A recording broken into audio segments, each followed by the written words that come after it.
साकी मरखप कर यदि कोई आगे कर पाया प्याला, पी पाया केवल 2 बूंदों से न अधिक तेरी हाला।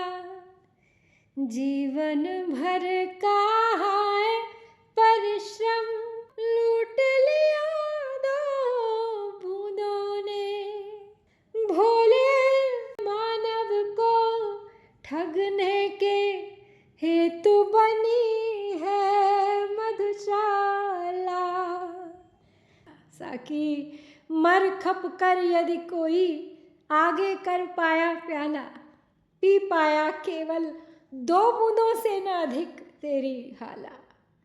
जीवन भर का हाय परिश्रम लूट लिया 2 बूंदों ने, भोले मानव को ठगने के हेतु बनी है मधुशाला।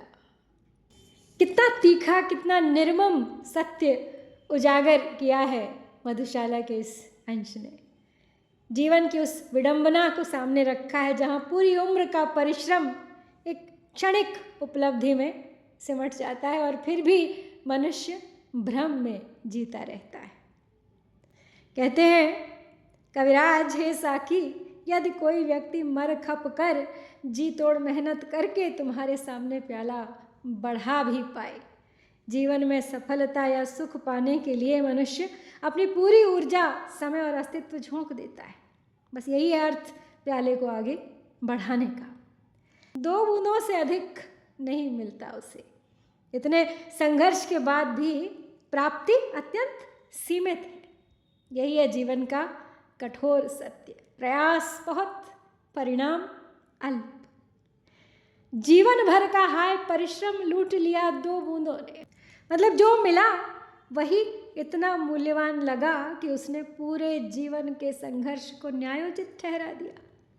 यहाँ पे एक बहुत गहरी विडंबना है कि मनुष्य अपने ही श्रम का मूल्य गलत आंकता है और क्षणिक सुख को स्थायी मान बैठता है। भोले मानव को ठगने के हेतु बनी है मधुशाला। ये जीवन, ये संसार क्या है? भोले भाले मनुष्य को ठगता ही तो रहता है। माया महाठगिनी हम जान। जीवन एक माया जाल है जहाँ मनुष्य को आकर्षण, आशा और भ्रम में उलझा के रखा जाता है। बस मनुष्य यही सोचता रहता है, बस ये मिल जाए फिर सब ठीक है।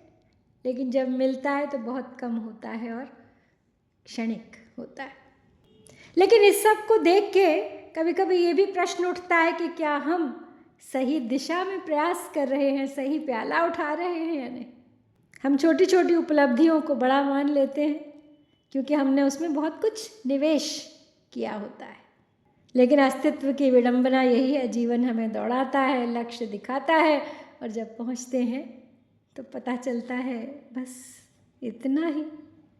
अगर जीवन सच में न्यायपूर्ण है तो फिर इतनी मेहनत के बाद भी संतोष इतना कम क्यों? इसीलिए तो किसी ने ये भी कहा है कि ये दुनिया अगर मिल भी जाए तो क्या है।